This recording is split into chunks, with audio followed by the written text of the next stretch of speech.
Muy bien, continuamos aquí en el programa. Está con nosotros el contador Rubén Miklis. Bienvenido al programa. Gracias por estar con nosotros. No, gracias por la invitación, María.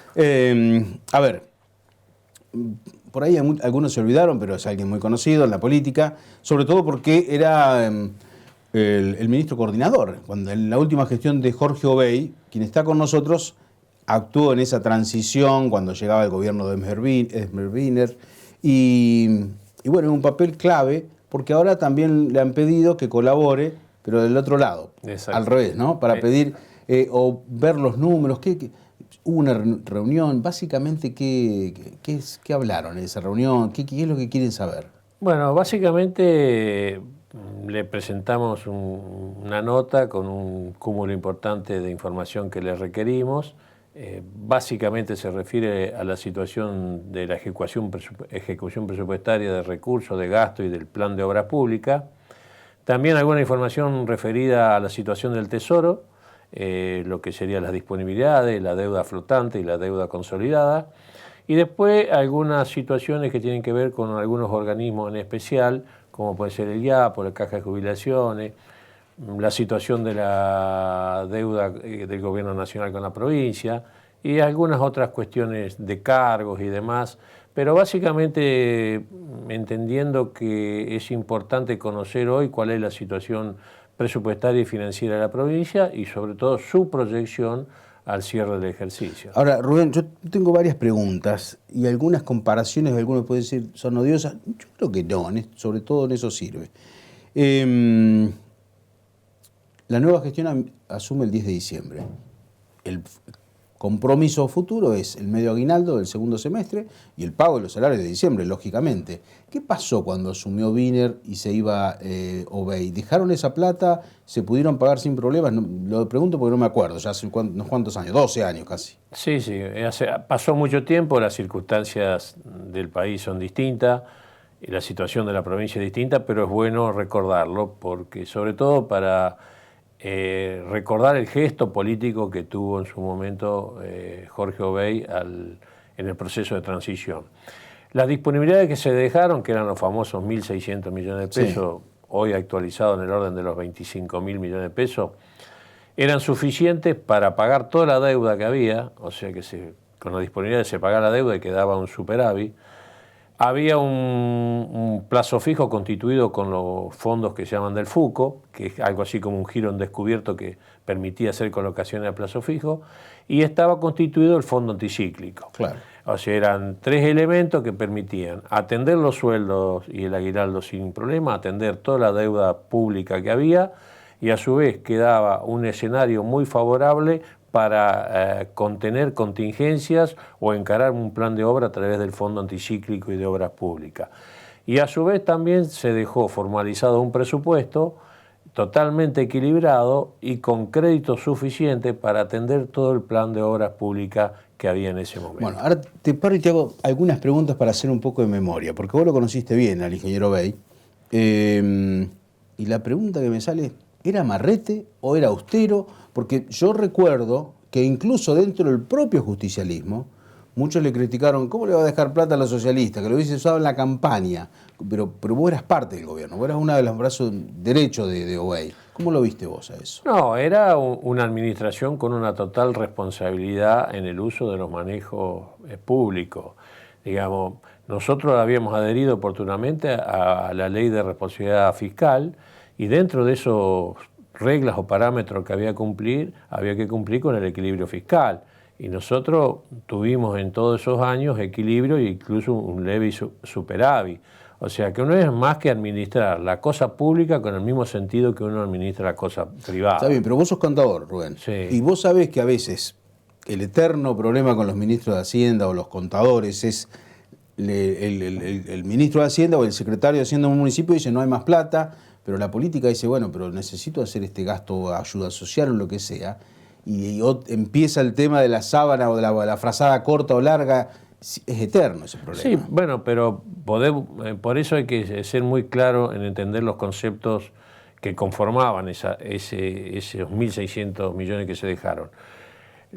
Parte de eso eran casi algo menos de 400 millones de pesos, eran el fondo anticíclico. El fondo anticíclico es una reserva que uno tiene para atender emergencias, inundaciones, sequía o cualquier tipo de hecho climatológico que afecte la economía o la población. Y también un fondo que permitía hacer obras públicas cuando la recaudación caía. Y a su vez, lo más importante que hoy lo podemos ver, anticíclico, ¿por qué? Porque permitía sostener el nivel del gasto corriente de la administración pública aún en circunstancias de caída de la recaudación, que es lo que está pasando hoy. Hoy tenemos casi un año de caída de la recaudación en términos real, lo que va a llevar que en algún momento haya que hacer una reducción en el gasto o equilibrar de algún modo los gastos con los recursos, porque no hay un saldo que no hay financiamiento. Bueno, ahí yo tengo varias preguntas, porque mirando el último corte, que es ahora al mes de mayo, estamos casi 8.000 millones de pesos en rojo. Exactamente. Con 5 meses. Bueno, exactamente. Entonces, si uno tuviera operativo un fondo anticíclico, uno hoy lo aplicaría a ese déficit y eso permitiría un normal desenvolvimiento de la provincia en todos los sectores y también permitiría sostener el nivel de obra pública. Al no tenerlo, indudablemente la mirada es distinta y habrá que ver cuáles son los mecanismos para llegar a un equilibrio en el corto plazo. Tengo una pregunta. En esa época de cuando estaba terminando BEI, ingresa Wiener. ¿Quién hizo el presupuesto de ese año, el primero de Wiener? Lo habíamos hecho nosotros, lo presentamos nosotros y se aprobó con ese formato.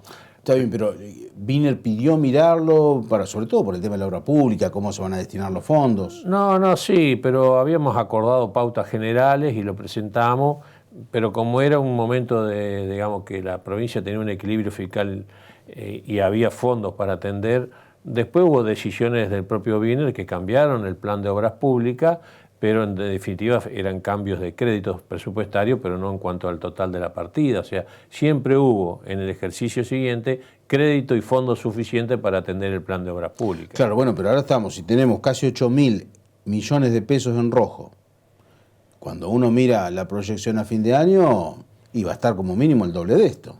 Y uno debiera pensar que haciendo una regla matemática daría más que el doble, pero bueno, ahí un poco es la mirada que queremos poner en este tiempo de transición, en que no haya gestiones que empeoren esta situación.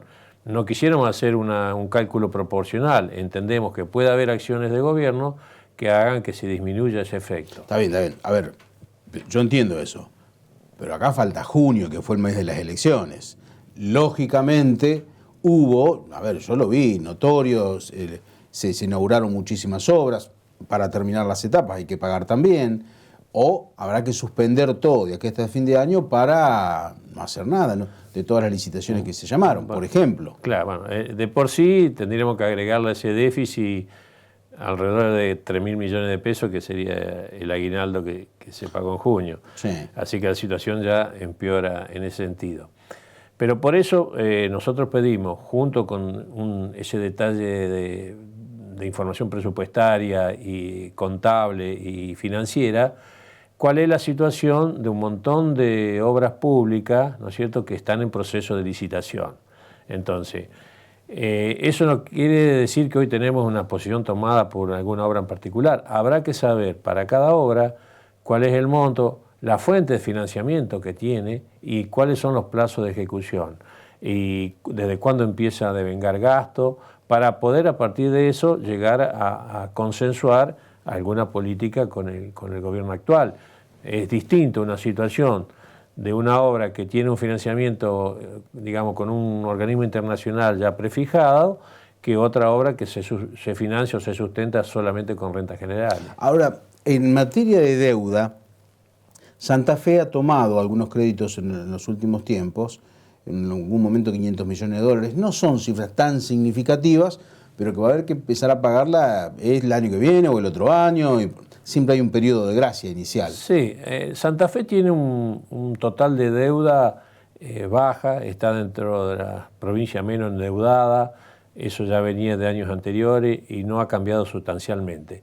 Pero sí también es necesario destacar que esos 500 millones de dólares tomados hace unos años van a empezar a impactar el año que viene. Entonces, no fue un crédito que tenía una amortización de largo plazo, como son normalmente los créditos del BID o del Banco Mundial, que son a 10 o 15 años, sino que era un crédito de corto plazo de gracia y con una amortización en 4 años.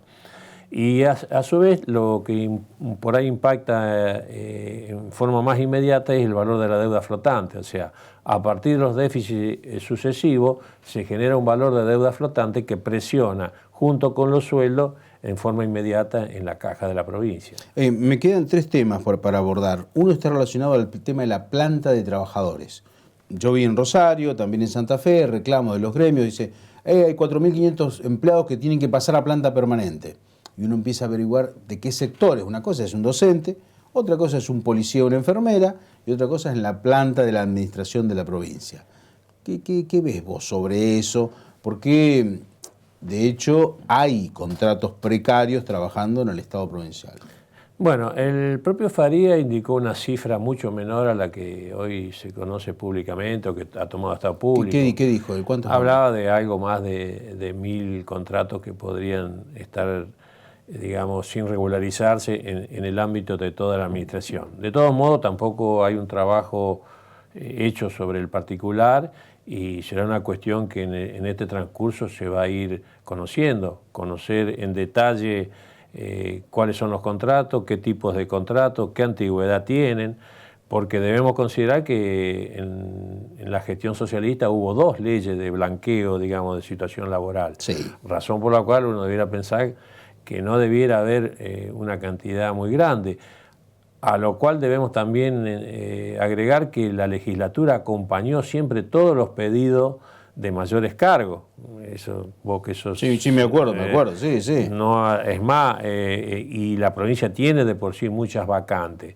Entonces, va a ser un trabajo fino que hoy está a cargo de los actuales funcionarios y que en la medida que ese trabajo se vaya acotando en cuanto a su dimensión y conozcamos los formatos, bueno, se verá cuál es el mejor mecanismo para resolverlo. Hay otros ítems que me preocupan, que son el tema de la caja de jubilaciones, el tema de IAPOS y el tema de la asistencia en recursos económicos a la salud de la Municipalidad de Rosario, que es municipal, pero que la provincia ha estado desembolsando permanentemente recursos para asistirlos. ¿Cómo ves vos el tema de IAPO, el tema de la caja? Bueno, el IAPO se ha tornado un tema preocupante desde hace ya un año, o capaz un poquito más, porque llamativamente pasó de una situación de superávit importante y sostenido desde, podríamos decir, de que se hizo el blanqueo de los sueldos, ya por los años 2008 se terminó de blanquear.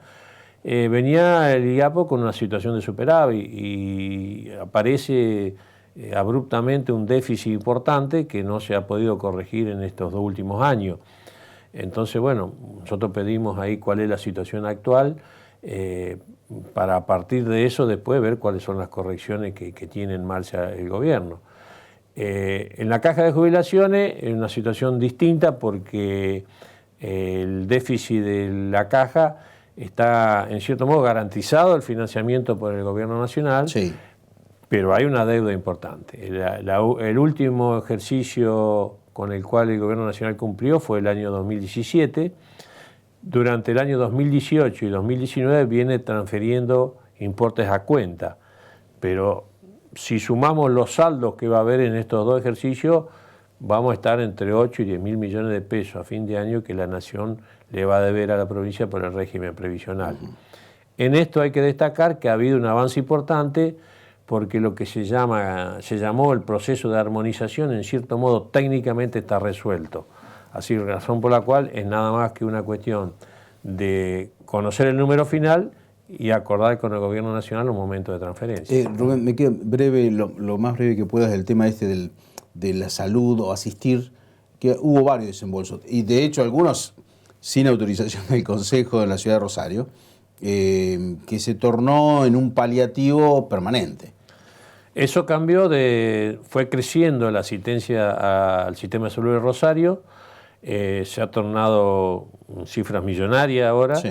razón por la cual lo que simplemente por ahora hemos pedido es cuál es el total presupuestado y el total que se ha devengado en estos 6 primeros meses, para saber si hay saldos pendientes de transferir o en todo caso cuál es la evaluación que ellos hacen respecto a esa situación. Y por último, cuando vos estabas en la gestión de Jorge Obey, y de hecho una de las cosas que se destaca de la gestión de Obey es el tema que administraba la provincia con pocos funcionarios políticos. ¿Cuántos eran? ¿Vos te acordás o no? ¿No Sí, tenés la cifra sí, esa? no llegaban a 400 funcionarios en total y hoy tenemos una planta de arriba de los 1000. Ahora, ¿ustedes eran muy buenos o trabajaban más? ¿Por dónde pasaba la situación? Bueno, nosotros teníamos un gabinete con mucho compromiso, con mucho trabajo, pero bueno, por ahí es una decisión, digamos, de cada gobernador qué formato le quiere dar Estado y cómo cumple las funciones y qué responsabilidad le asigna a cada uno. Pagaban pocos viáticos. Yo he charlado con muchos de los choferes que estaban en esa época y que después estaban en la gestión socialista y me dicen, no, dice, con Obey no nos pagaban los viáticos, Bueno, cobrábamos poco, me dice. La situación de superávit tenía que ver también con un compromiso muy fuerte del cuidado de los fondos públicos, en todo sentido. Entonces me parece que uno que desde la política tiene que dar el ejemplo y me parece que en ese sentido el gobierno de Obey, como hubo otros también, incluso anteriores, me parece que fue un ejemplo digamos, de eficiencia y de austeridad respecto al gasto político. Rubén, muchísimas gracias por estar con nosotros. Gracias, Badría.